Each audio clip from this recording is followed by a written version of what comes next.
Okay, we are live. Hi everyone joining us. We are switching platforms this month to see if it works better and to see if there's less technical glitches. So we'd love to get your feedback on that as well.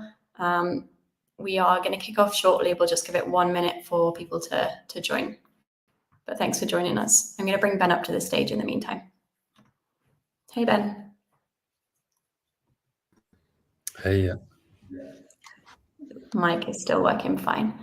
I can see we've got people joined us already, so I think we can kick off shortly. But for anyone who hasn't read the agenda this month, we've got Ben who's going to present his latest research piece, Mina as a lab for participation. So if you haven't read that yet, we'll drop a link in the comments for you to find that. And then Joaquin is going to present a new MIP. And then we also have Mario from Social Cap joining us today as well, and he's going to do a short presentation towards the end, and then we'll do our usual Q&A section. This is going to be recorded, so you'll be able to find this on the Mina Community YouTube channel afterwards. And if you have any questions or want to catch up with the team after this call, you can use the usual governance Discord channels, which we'll also drop links for after this. Ben, I think we can probably kick off. Should I hand over to you? Yeah. Perfect. Is that okay? Great. Okay. Hey, everyone. So last week, we published on Mina Research the draft of a third in a series of research blog posts related to collective intelligence. So thanks for the comments we've received so far on that draft. We're just responding to them, and hopefully we'll publish the final version next week. So today, I want to introduce this third blog post. I'm going to begin by just reminding everyone about the governance challenge that we're trying to solve, and a renewed interest in collective intelligence to address this challenge. I'll then explain how this links to creating opportunities for people to participate more directly in democratic decision-making. And then I'm going to introduce the idea of sortition, a kind of civic lottery, and how it relates to a specific type of participatory process called a citizens' assembly that's receiving growing attention and experimentation. And then I'm going to conclude by considering how this approach links to some Mina decision-making processes. Next slide, please, Becky. So, several months ago, we published the Next Steps blog post that set out a vision for Mina's governance. It proposed that the key goals for Mina's governance should be effectiveness and alignment. Consequently, how should Mina Protocol's governance be organized to harness the intelligence of individual community members to make the best decisions that remain aligned to the wishes of the Mina community? To answer this question, we've been exploring collective intelligence, where groups of people are organized at scale to solve public problems in ways that often outperform individual people alone. The last research blog post explained that the renewed interest in collective intelligence is in response to major societal challenges, including the declining confidence in representative democracy that could undermine the legitimacy of democratic decision-making. Researchers, entrepreneurs, and pioneers, including from the Mina community, are drawing on the methods of collective intelligence to test out viable alternatives to make democracy more meaningful and its outcomes more legitimate. These include direct democracy, where people are more directly involved in decision-making through participatory and deliberative processes. Next slide, please. In ancient Greece, representation wasn't electoral. Instead, decision makers were selected by sortition, a civil lottery that selected certain citizens who could be broadly representative of the wider community or society. Although the Enlightenment revived many political ideas of ancient Greece, this did not include using sortition to select the members of government in modern republics. However, sortition is used in the legal systems of various countries to randomly select people to participate in juries. It's also being used to select people to participate in groups with political advisory power called a citizens' assembly. Like a jury, people are randomly selected so that a cross-section of a community or society deliberates on a complex and important public question. Citizen assemblies of different sizes have been used in many countries at local, regional, national, and even international levels. Next slide.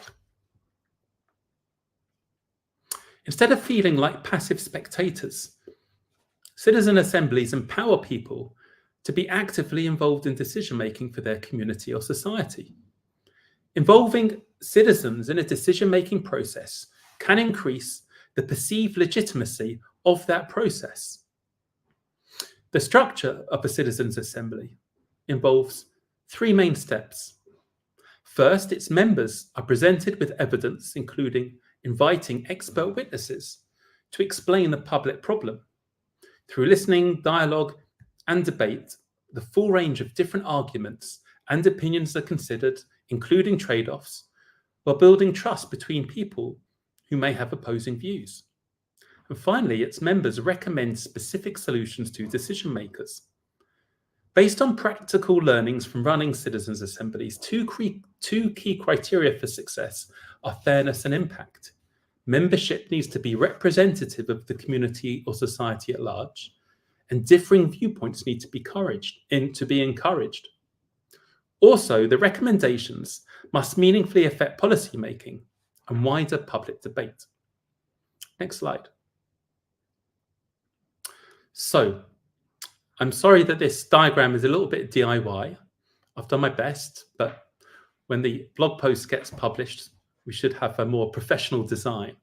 But what I wanted to capture here was just some ideas from the last couple of blog posts and bring them together in ways in which participation and deliberation can work as part of a collective intelligence kind of process. And also to think about what the different kinds of values are that such a process can implement. So just very briefly here, we see that citizens' assemblies are one type of structured process for a group to learn, deliberate, and make recommendations. And to decide who participates in that group, sortition is just a technique of randomly selecting a group from a wider community. And this can provide legitimacy of the process and also trust. And in the case of Mina, that could mean that if there are more community members participating in these kind of deliberative processes and not just Mina Foundation and O1, then that can perhaps increase wider trust. And of course, by injecting expertise into the deliberation, that can then ensure that decision-making can become more competent, so that ultimately the decision makers, Mina accounts who decide ultimately on important decisions and proposals through on-chain voting, that they too could also be informed by the deliberations of community members, especially if they're experts. Next slide, please. So, before a citizens' assembly, of course, its members need to be selected randomly in the right kinds of ways that are broadly representative. And those members, once selected, then need to be onboarded in the right kinds of ways, not only, well, to understand how the process will work, but something that's also important is that the criteria for decision-making needs to be agreed at the outset, including how members will work together and resolve any disagreements. During the Citizens' Assembly, it's crucial that the project team has the right kind of training to ensure that they can facilitate the process. Facilitation is a specific skill set. Sufficient time is needed so the members can learn about the public problem, become familiar with the evidence, and learn from invited witnesses. And of course, that group of members in the Citizens' Assembly need to then be able to consider the full range of arguments and then understand and debate amongst one another the benefits and risks and other consequences, then ultimately come to a collective agreement on the recommendations to make to the decision makers. And then afterwards, the commissioner, that is the body that was initially that is responsible for the public problem and was initiated the Citizens' Assembly to explore it, they tend to then publish a formal public response that explains which recommendations they will implement and why, and those that they will not implement and why not. And then that implementation of the accepted recommendations is then monitored by the operator, that is the body that runs and funds the Citizens' Assembly, or its project team. In either case, it's important that there are regular public progress reports to ensure there is accountability that the recommendations do get implemented. Next slide, please. So, given this, how could this kind of participatory process be implemented more deeply in MENA decision-making? So, of course, there's ZK Ignite, which is already inspired by Citizens' Assembly's approach. For example, electors, experienced builders, community members, and ZK app users review and vote on funding proposals. Although, unlike Citizens' Assemblies, the electors or the cohort is not advisory because they don't make recommendations, but instead electors directly decide which proposals to fund. Or what about beyond ZK Ignite, such as the MENA improvement proposal process? For example, how might groups of experts review MIPs in a more structured way than the current informal process where community members provide comments on GitHub? Like a Citizens' Assemblies, how might this review group make recommendations to the wider community? Because it's a community that remains the ultimate decision-making to approve a MIP or not. But unlike Citizens' Assembly, I guess these reviewers would already be experts, so they'll not need to be briefed by expert witnesses, although this could be useful if necessary. And I guess, what should be the criteria for this review group's decision-making to provide transparency and accountability? Final slide, please, Becky. So, to conclude, creating opportunities for direct participation is a unique feature of MENA's governance, compared to other blockchains where obscure decision-making committees are often created. Involving community members in decision-making that aligns with their interests and wishes also raises their stake in the ecosystem and makes it more likely that they will remain with MENA for the long term. So MENA can set an exciting example, not just to the rest of the industry, but also the wider world. Current systems of democratic decision-making, they're designed in the 18th century, yet they're really failing to keep up with a rapidly changing world of the 21st century. So MENA can demonstrate how novelty can be introduced, perhaps, in these stagnant systems. Thank you. Thank you, Ben. I've just dropped a note in the chat, but if anyone has any questions, let us know and we'll probably get to those at the end, unless there's anything that comes up now. And then if not, we'll move to the next segment, which we have Joaquin for. So Ben, I'm going to take you off the stage and bring Joaquin up, and then I'll bring you back later if there's any questions. Thanks again. Hey, Joaquin, let me get your slides up. Hello, thank you, Becky. Hi, everyone. My name is Joaquin, and I'm working as a governance analyst at Mina Foundation. And today I just published a new proposal that we want to start a conversation with the community on how to improve the MIP process and decision-making processes for Mina protocol. So first of all, let me say that I'm the one who is responsible for drafting and editing the proposal, but the reality is that a lot of people is behind this work, and many people have contributed to get to this point. No? So if we pass to the next slide, everything started in May when we published this blog post called Next Steps for Mina Protocols Governance, in which we outlined our shared vision and strategy for improving MENA governance and decision-making processes. After the publication of this blog post, we have been collecting a lot of feedback from the community, from different stakeholders, community members, researchers, advisors, and other experts. And then we realized that the MIP process is our main tool for making collective decision or for collective decision making. No? And we wanted it to remain effective and aligned with the wishes and the needs of the community.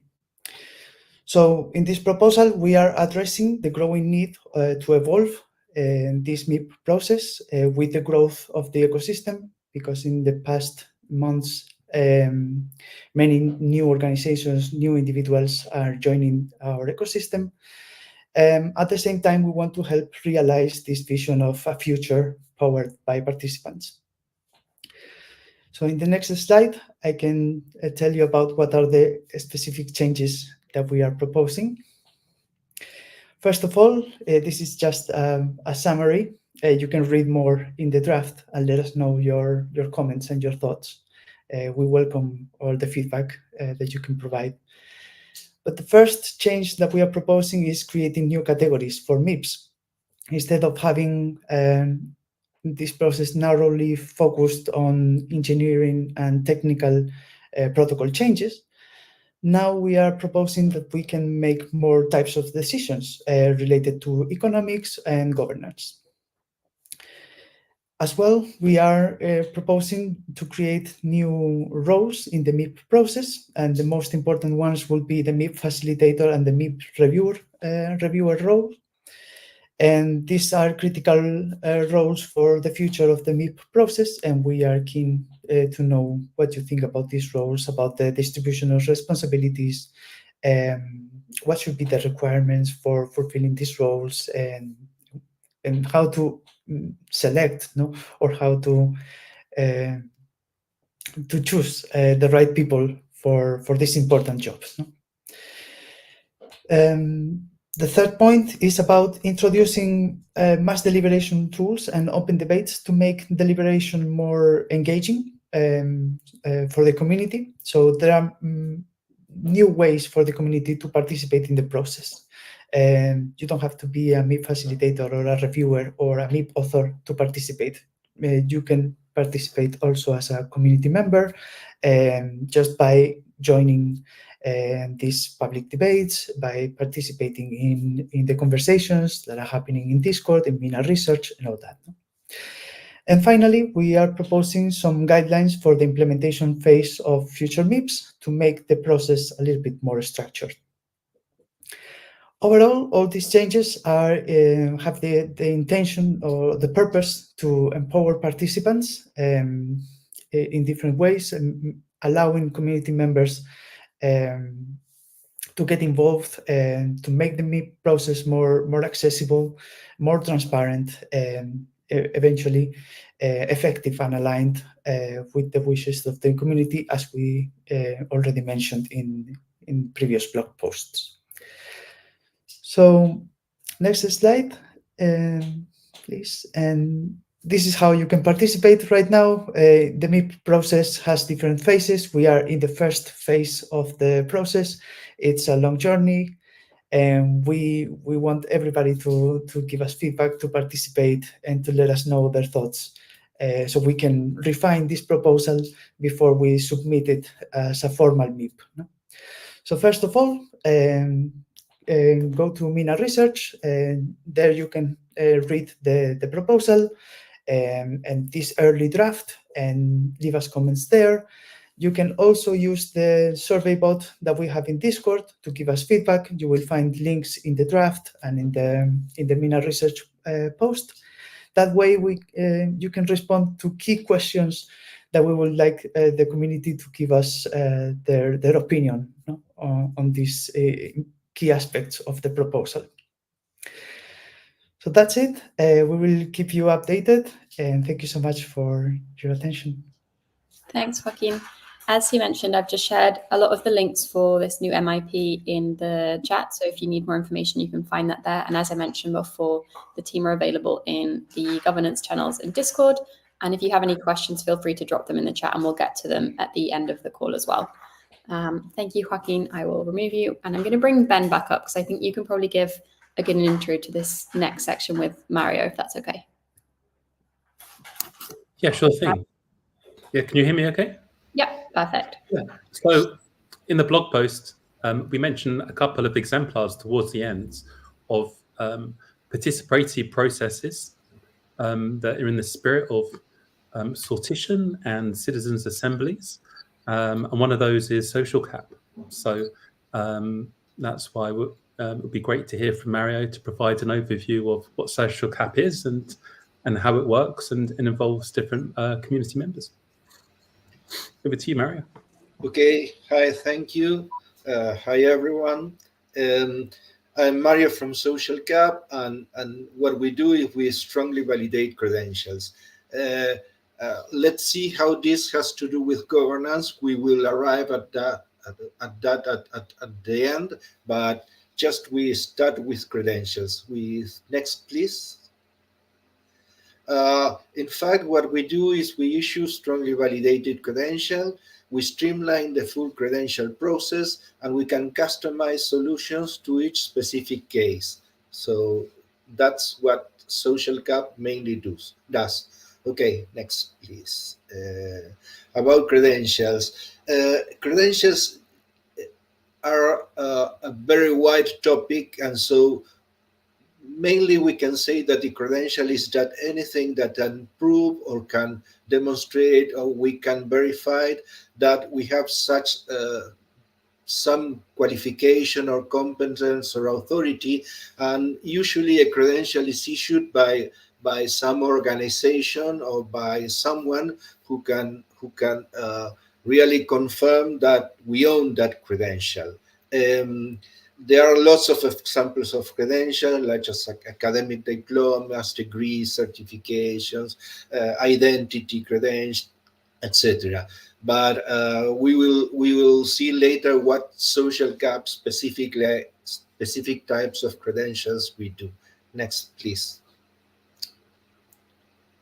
Okay. Are credentials important? That's one of the questions about credentials.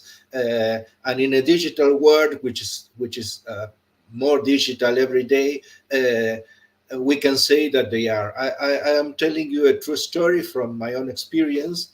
Some of you may know that I've been involved in cooperative movement for more than 20 years. And this is a true story of a big cooperative organization in Argentina. In the COVID times, it was the annual meeting. There were 800 delegates from all across the country. And to vote on this assembly, each delegate needs its credential, which is issued by each of the local places where the delegates come from.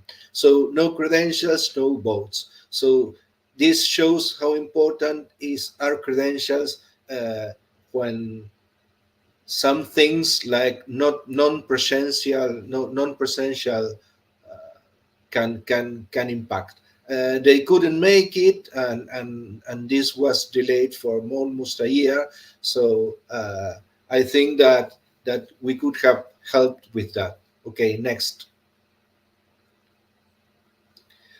Unlike other type of credentials like POAPs, which are for events, or GALCs, which are for airdrops, or Quark ID, or other identity protocols, Social Cap is mainly based on community validated credentials for skills, work, reputation, roles, identity, such as social identity, and some things more. Okay, please, next, please. How do we do it?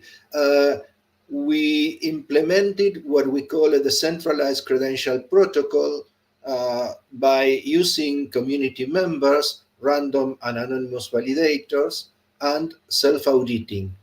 Next, please. An overview of the whole process is something like this. The administrator creates a credential campaign. The administration sets up the campaign parameters, which will define how the validators will be selected, how will be the voting parameters. Later, the members apply by claiming the credential. Validators are then randomly assigned to each credential. Auditors are randomly assigned. We will look at what validators and auditors are next. And electors approve by voting on each claim. After that, credentials are automatically issued by the protocol. And finally, the applicants can mint their badge from the credentials, for example, by getting a Mina NFT. Okay, the next one. We have talked about validators, but we have three different groups of electors. Electors can be selected from the full community members, can be selected from the validators, and can be selected from the auditors. What are the validators? The validators are a group of community members, so they belong to the community, that have been voted by the community to assume to get that role, so they can have some experience or some reputation, so that the community trusts them, so they can take decisions for the community. What are auditors? The auditors are a selected group from the validators group, which have been selected by the validators and which have higher reputation than each of the validators. So we use auditors or judges, we can call them too, for some specific situations. Okay, so these are the three elector types we manage. Okay, next please.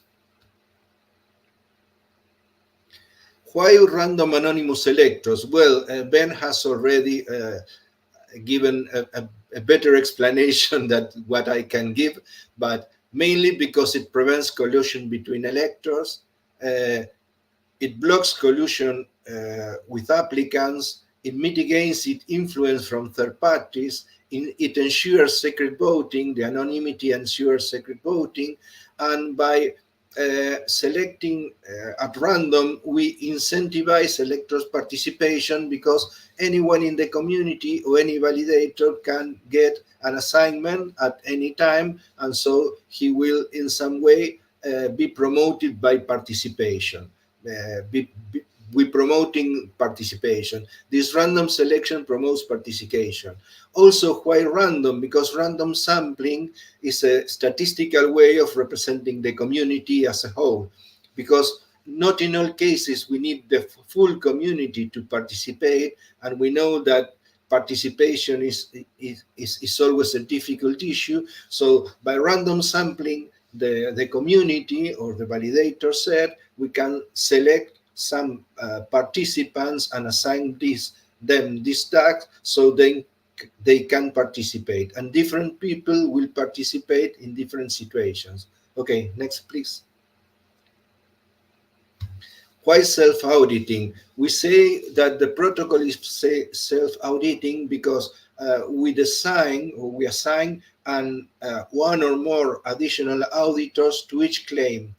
We will see how we do that later, but we can detect fraud from assigned electors, we can avoid collusion from electors, we can increase security of participants by discarding fraudulent validators if they happen. We allow traceability of validation, but without breaking anonymity or secrecy of the vote. And so in this way, we promote accountability of validators. Okay, the next one. And by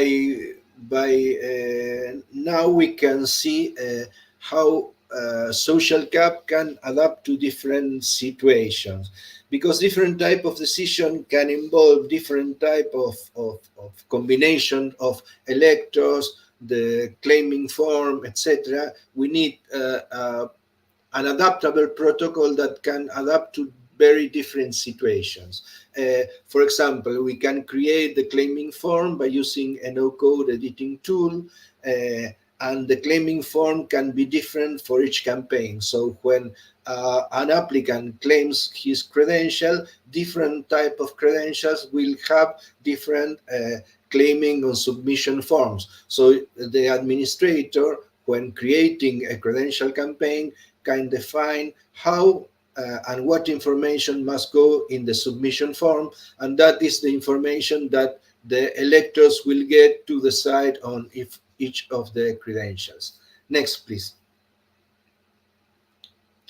Well, one of the key points is that we can define a whole set of parameters which allows very different voting situations. You can see that we have transformed the credential processing into a voting processing. So this is the unique way of how we validate credentials. But for example, imagine that there is some type of credential which requires that only judges can participate in the voting. Then we will select only auditors when we want to select where we select the electors, only auditors, and we will say all members. Then all auditors will participate in each of the claims. And then how many auditors we will need, for example, 5, how many votes we will need to reach quorum, for example, 4, and which will be the minimum positive votes that will approve the credential. So in this way, we can set up very different voting situations. For example, in some decision, we can select members directly for the field community, and how we can select them at random. And then we can select, for example, 10 or 20 or 30 members from the community, and define some quorum for that members. Also here we can define how many auditors we want for each credential, and if we want each credential to be audited, or we can, for example, audit a credential every 4 credentials. So it's also some statistically selection of how many audits we make on each campaign. Next, please. We said that one of the ways of incentivizing participation is by rewarding participants or electors. So if someone is selected as an elector, as a validator, for example, he will be rewarded for his work. So here we can see that we can set up the credential fee. We can define who pays for the credential. The community may pay for the credential, or each claim or applicant may will pay for the credential. We can decide how we reward the electors, which share of the credential fee is paid to electors. We can also assign a custom community token to each issued credential that will give a defined voting power to this credential. Okay, next, please. And this is mostly all that I wanted to explain you, except by finishing with a roadmap. Where we are now, we will be doing audits with the Mina Developers Alliance. We already have the contracts in place, and we'll be doing that, and we will be launching on mainnet on October the 12th.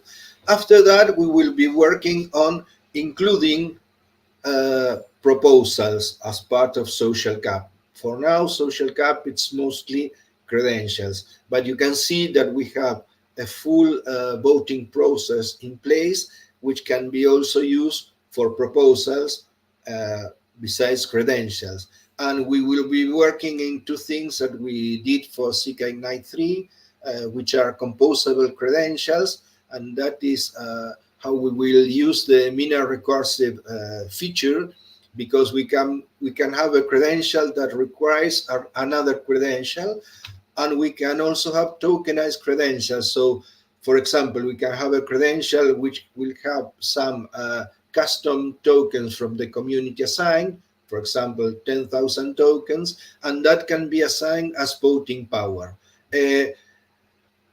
Finally, we will be implementing requirements or conditions for voting using credentials, and that will allow us to go from token-based voting to credential-based governance, which is our final idea. Okay, so this is all. I don't know if you have any questions. The next one is a goodbye, and thank you very much. Hey, Mario, there are actually a couple of questions in the chat for you. Do you mind if I bring them up? Okay, let me go to the chat. Here we go. I put it on screen. So how are these different anonymous electors kept accountable in social cap to prevent malicious behavior is the first one. Okay, we talked about self-auditing. One of the things is that even electors are anonymous. They are registered by identity commitment. So we don't know which is the elector, but we know his identity. We know the identity commitment. So I told you that for each claim we assign an additional auditor. We will lately check if the electors are voting with the auditor, or the auditor is different from the electors. If many electors have a very for example, if an elector always abstains itself from voting, or always votes no, or always votes yes, and it's different from the auditor, we can check that, because even the elector is anonymous. The identity commitment of this elector inside the protocol is not anonymous. So we don't know the elector, but we have the identity commitment for each vote, and we have the auditor identity commitment, and the auditor vote, so we can compare both. That's the idea of how to process and how to make accountability. We cannot do nothing to the elector because he has no stake, but we can discard this elector from future voting processes. For example, we can eliminate it as a validator. Thanks, Mario. There's one other question here as well. How can community members verify the veracity of credentials? In two ways, because when we do the voting process is proven. So all the information which is done is registered in Mina, in the Mina blockchain.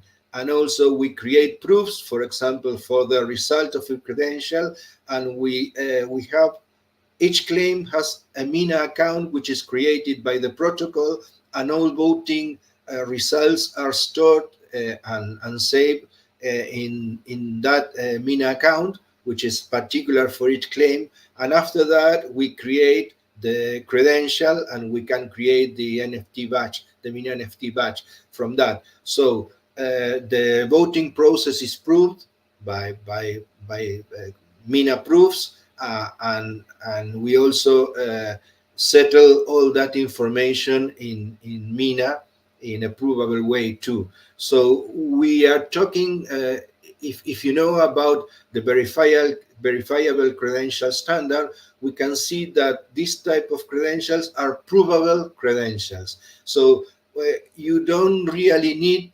the organization to verify the credential, because the organizations already verify the credential and prove the credential by the voting process. So you have a verifiable credential by the Mina verification. Did I answer the question or no? Yeah. Yeah, thanks, Mario. There isn't any other questions right now. I'm going to bring Joaquin and Ben back up to the stage. I don't think there's any questions for... Thank you very much. No worries. Thanks, Mario. Thanks for joining us. I think there was a question from Uma about implementing artificial intelligence. I can't see that one, but if either of you wants to answer that, then that's fine. Yeah, sure. I mean, in the proposal that I just summarized, part of these mass deliberation tools that we are proposing in the MIP process are using artificial intelligence, but in a way that artificial intelligence doesn't make decisions, but helps us summarize, categorize, and structure the feedback, the information that we can find in different platforms. So it's very convenient for us to have everything in just one place, and artificial intelligence helps us do that. No? Maybe Remy can also tell us more, or Christina, about the work that they are doing with the survey bot, with leaderboards, and these other tools that we are developing. Yeah, we don't have Christina as a speaker, but let me try and get Remy in. In the meantime, there's one question for you here, Joaquin, that says, what are the next steps for the MIP upgrade? Yes, perfect. Thank you for this question. And the first step is gathering feedback right now. No?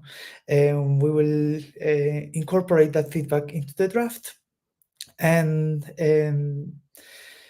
then we will start the formalization of the MIP. No? So we will submit the MIP as a formal MIP in GitHub, and then a group of MIP editors will review this draft. No? So that will be the next step. And once the review is finished and the proposal is refined and everything is final, we can have a last debate or conversation about all the aspects to explain everything about the proposal before we vote on chain to approve or reject the MIP. So now I would like to focus on gathering feedback, and I'm asking everybody to give us as much feedback as they can so we can refine this proposal together. Thanks, Joaquin. I've just briefly brought Remy up to the stage. I think we can go back to the AI question. I know you have some things that you can share, Remy. Yes, thank you very much. So in terms of utilizing AI in our projects, we are currently using them in 2 work streams. One of them is the survey summarizer. So the surveys that Becky shared on the chat are basically supported by AI. So once you put your feedback there, AI is supporting us with collecting and optimizing all the responses so that we can capture the most value without going manually through tons of responses. And the other place is Leaderbot, a bot that is analyzing GitHub contributions that are within Mina ecosystem. So any open source projects that are building on Mina are tracked there. And Leaderbot is also like summarizing commits and also verifying their value so that we can see if a commit is, for example, just a comment or maybe just a quick code refactor or maybe a new functionality that gave value to the project. So currently these two, but we are also exploring other ways to utilize it. But as Joaquin said, mostly to have AI supporting us in informative way instead of making decisions, because we cannot trust it that much right now to make decisions for us. So yeah, that's it. But yeah, we are looking forward to other works, and also I encourage anyone who is happy to support us to see the GitHub repositories that Becky just shared, and happy to share more details if anyone is interested, and also looking forward for any support if anyone is available to help us build it. Thank you, Becky. Thanks, Remy. I can't see any other questions in the chat right now, but as I mentioned before, if you have a question or something comes up afterwards, feel free to use the channels in Discord. The team are always available and on hand to help. If you have any feedback on the research blog post or on the MIP that Joaquin's talked about, you can also share it in Discord or on Mina Research. And you can find all of the links there. We'll drop the links in the governance channels in Discord after this as well, so you have them. And as I mentioned at the start of this call, this recording will live on YouTube, so you can find it and come back to it if you want to go through anything again. I think that's everything, but thanks to all of the speakers. Thanks to everyone who's joined us, and we will see you next month for the next governance Q&A. Thank you. Thank you. Thank you, everyone. Have a nice day. Bye.